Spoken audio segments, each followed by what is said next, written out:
അപ്പനെ കൊണ്ടുപോയി തലതോർത്തി കിടത്താൻ വെയിലെന്നില്ല മഴയെന്നില്ലാതെ ഇങ്ങനെ കറങ്ങി തിരിഞ്ഞ് നടക്കുക. വാ ഇവിടെ. എന്നോട് പോകാൻ പറഞ്ഞില്ല. എവിടെ പോയിരുന്നത് വരെ?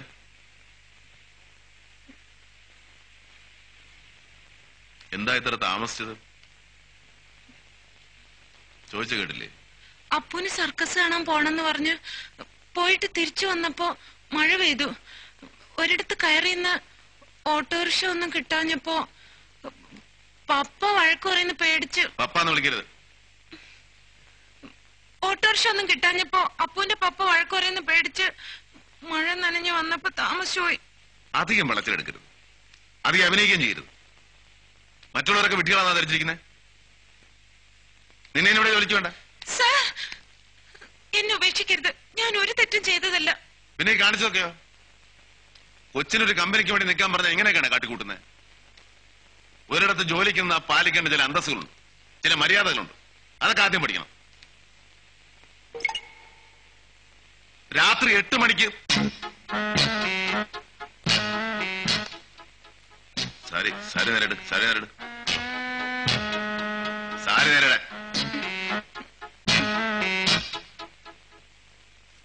വന്ന അന്ന് മുതലേ മീനാക്ഷിയുടെ പെരുമാറ്റം എനിക്ക് ഇഷ്ടമായിട്ടില്ല.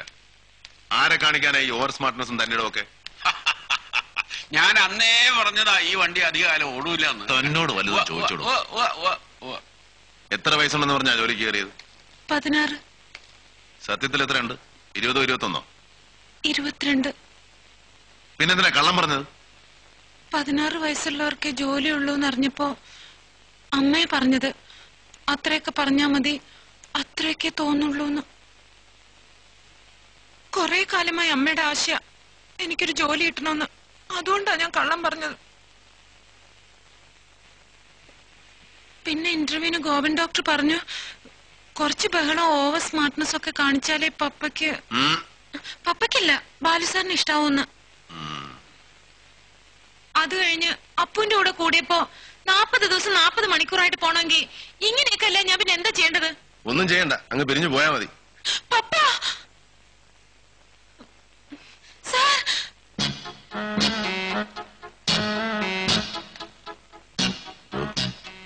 ഇപ്പൊ തന്നെ ആരെങ്കിലും കുട്ടി ഒന്ന് പറഞ്ഞു വിട്ടേക്ക്. ഇത്ര ലൂസാണെന്നാ തോന്നുന്നത്.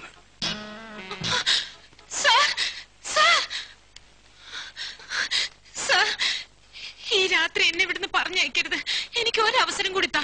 എനിക്കിപ്പോ സാറിന് മനസ്സിലായി, അപ്പൂനെ മനസ്സിലായി, ഈ വീട് മനസ്സിലായി. ആർക്കും ഒരു പരാതി ഞാൻ ഉണ്ടാക്കില്ല. ഒരു കുഴപ്പം എന്റെ സൈഡിൽ നിന്ന് ഉണ്ടാവില്ല. ഒരവസരം കൂടി തന്ന് എന്നെ സഹായിക്കൂ പ്ലീസ്. എന്നെ സാറ് ജോലിന്ന് പറഞ്ഞു വിട്ട എന്റെ അമ്മയ്ക്ക് അത് താങ്ങാനാവില്ല. ഞങ്ങൾ പാവങ്ങളാ സാർ. എന്റെ അമ്മയ്ക്ക് എന്തെങ്കിലും സംഭവിച്ച അതിന് കരയുന്നത് എന്തിനാ? കാര്യം പറഞ്ഞാൽ മതിയല്ലോ. കരഞ്ഞടിക്കേണ്ട ആവശ്യമൊന്നുമില്ല. കരയാൻ മാത്രം ഇവിടെ ഒന്നും ഉണ്ടായിട്ടുമില്ല. പണിക്കരെ, ഈ കുട്ടി 2-3 ദിവസം കൂടെ ഇവിടെ നിന്ന് നോക്കട്ടെ. എങ്ങനെ ഇരിക്കുന്നു നമുക്ക് നോക്കാം. എന്തെങ്കിലും പരാതി ഉണ്ടെങ്കിൽ താൻ എന്നോട് പറഞ്ഞാൽ മതി. ശരി.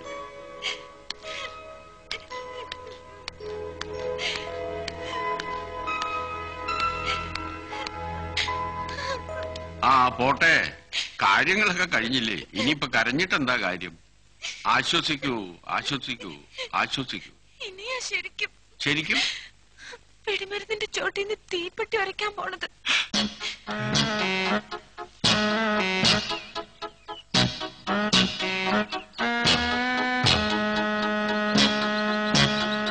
എടാ അപ്പു. എടാന്നോ? എന്താ? പോട്ടെ. എടാ അപ്പു. എന്തോ? അയാൾ ശരിയല്ലല്ലോടാ. ആര്, പണിക്കരോ? അല്ലടാ, നിന്റെ പപ്പ. അതിപ്പോഴാണോ അറിയുന്നത്? 100 തരവാ. എന്നെ അയാൾ ഇവിടുന്ന് പറഞ്ഞു വിടും. എന്റെ വേലയും പടയണയൊന്നും അങ്ങേരടുത്ത് നടക്കില്ല. അതുകൊണ്ട് അങ്ങേരുടെ വെളച്ചിൽ എന്റെ അടുത്ത് നടക്കാൻ പാടില്ല. നീ ഒരു പേപ്പറും പേനയും എടുത്തേ. എന്തിനാ? അങ്ങേരെ വീഴിക്കാൻ കണ്ണീരിന് മാത്രമേ കഴിയൂ. ഞാൻ പറഞ്ഞുതരാം. നീ ഒരു എഴുത്തെഴുതി വെച്ചോ. എന്നെ ഇവിടുന്ന് പറഞ്ഞു വിടാൻ പോകുമ്പം നീ കണ്ണീരോട് ആ എഴുത്തങ്ങ് കൊടുത്തിട്ട് പറയണം, മിന്നുവിനെ പറഞ്ഞു വിടല്ലേന്ന്. എഴുത്തൊക്കെ എഴുതിയാ എനിക്കെന്തോന്ന് തരും? ഉടനെ തന്നെ സ്പീഡ് ബോട്ടിലൊന്ന് ചുറ്റാൻ കൊണ്ടുപോവാം. എന്നാ റെഡി, പറഞ്ഞോ.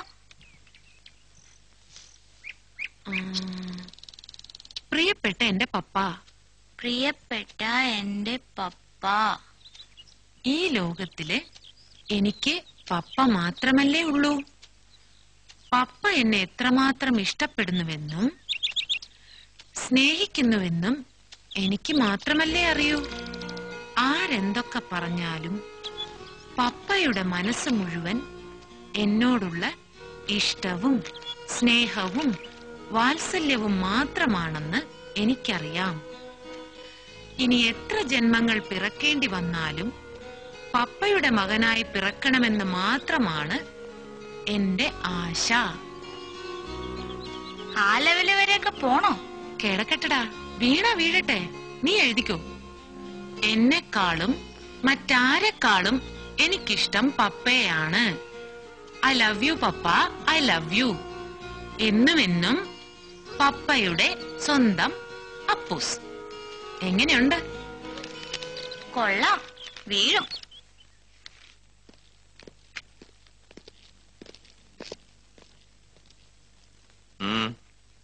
ഒരു എഴുത്തുണ്ട്.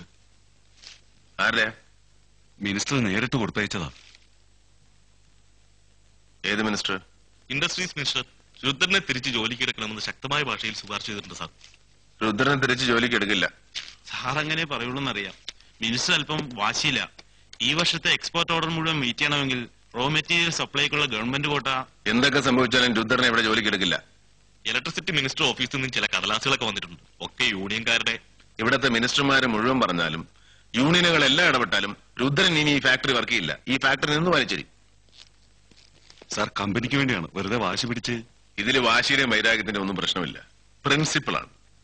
ഈ നടുമുറ്റത്ത് വെച്ച് ഒരുത്തനെ കുത്തിക്കൊല്ലുക, കുറെ കാലം ജയിലിൽ കിടന്നിട്ട് പാർട്ടിക്കാരെല്ലാം കൂടെ ചേർന്ന് നിരപരാധിയാണെന്ന് പറഞ്ഞ് പുറത്തു കൊണ്ടുവരിക, അവൻ കുറ്റവാളിയാണെന്ന് ഞാനും നിങ്ങളും ഇവിടുള്ള മറ്റുള്ളവരും വിശ്വസിക്കുന്നിടത്തോളം കാലം അവനെ ഞാൻ ഇതിനകത്ത് കയറ്റുകയല്ല. തീർച്ച നിർത്തിയേര്. ഇത് ഇവിടെ വെച്ച് നിർത്തിയേര്. ആ മന്ത്രിയുടെ കത്ത് വലിച്ചേറി 2 കുത്തും വരയും വേണ്ടി തിരിച്ച് അങ്ങോട്ട് തന്നെ അയച്ചു കൊടുത്ത്. ഒരു വല്ലാത്ത പ്രകൃതി അപ്പുവിന്റെ പപ്പയ്ക്ക്. എപ്പോഴെപ്പോഴും ദേഷ്യ. എങ്ങനെ താങ്ങി അപ്പുവിന്റെ മമ്മി ഇതൊക്കെ? അപ്പുവിന് ഓർമ്മയുണ്ടോ മമ്മിയെ? ഞാൻ എപ്പോഴും കാണുമല്ലോ മമ്മിയെ. മിന്നുവിനെ കാണണോ? എങ്ങനെ കാണാനാ? വീഡിയോയിലുണ്ട്, ഒരുപാടുണ്ട്. മമ്മി എന്നെ കുളിപ്പിക്കുന്നതും ഉടുപ്പിടിക്കുന്നതും ഞാൻ മമ്മിയുടെ കൂടെ കിടന്നുറങ്ങുന്നതും ഒക്കെ ഉണ്ട്. പിന്നെ ഓഡിയോ കാസറ്റ് ഇല്ലേ, അതിനകത്ത് മമ്മി പാടാറുള്ള പാട്ടുകളും ഉണ്ട്. എനിക്കെല്ലാം കാണണം അപ്പോ. എനിക്കെല്ലാം അറിയണം. വാ.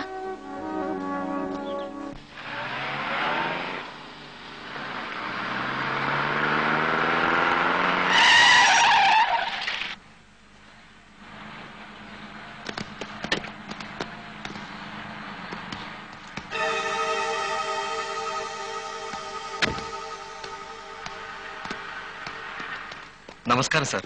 ഒരു കൊല ചെയ്തവനാ ഞാൻ. ജയിലിൽ കിടന്നവനാ, സമ്മതിച്ചു. ഇന്ന് അതെല്ലാം ഓർത്ത് ദുഃഖിക്കുന്നവനുമാ. ഞാൻ ജോലി ചെയ്ത സ്ഥാപനത്തിൽ എനിക്ക് ജോലി കിട്ടിയില്ലെങ്കിൽ വേറെങ്ങും ജോലി കിട്ടില്ല. ജോലിയില്ലാതെ ജീവിക്കാനാവില്ലല്ലോ. സാറിന് ജോലി കിടക്കണം. ഇല്ല സാർ, ഞാൻ കൊന്നത് ഒരു തൊഴിലാളി വഞ്ചകനെയാണ്. ഒരു തൊഴിലാളി പോലും എനിക്കെതിരെ പരാതി പറയില്ല. ആര് പരാതി പറഞ്ഞാലും പറഞ്ഞില്ലെങ്കിലും നിന്നെ ഇനി ജോലിക്ക് എടുക്കില്ല. ഒരു തൊഴിലാളിയെ കൊന്നിട്ടാ ഞാൻ ജയിലിൽ പോയതും പൊടി തട്ടി തിരികെ വന്നതും. ഇനി ഒരു മുതലാളിയെ കൂടി കൊന്നിട്ടായാലും ഞാൻ അതേപോലെ തന്നെ തിരികെ വരും. നീ ഇതൊക്കെ പോയി വല്ല കൊച്ചു പിള്ളേരോടും പറ.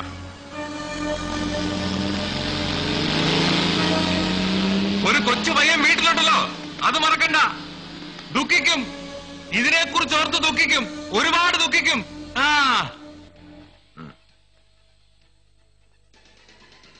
ദുഃഖിക്കും, ഇതിനെക്കുറിച്ച് ഓർത്ത് ദുഃഖിക്കും, ഒരുപാട് ദുഃഖിക്കും. ബാലു ഫിറ്റാ. എങ്ങനെ ഫിറ്റായിരിക്കും? ജീപ്പ് വട്ടം കൊണ്ടിട്ടിട്ട് വലിയ സ്റ്റൈലിൽ ഇങ്ങോട്ട് ഇറങ്ങി വന്നിട്ട്. മതി, കേട്ടതാ. 5-6 പ്രാവശ്യം കേട്ടതാ. ഇനി കേട്ടാ ബോറടി. അപ്പൊ ഞാൻ എന്ത് ചെയ്യണം? നിർത്തിയേക്കല്ലേ? അതാ നല്ലത്. എന്നിട്ട് നേരത്തെ പോയി കിടന്ന് ഉറങ്ങും. ശരി, പോയേക്കാം. ബില്ല്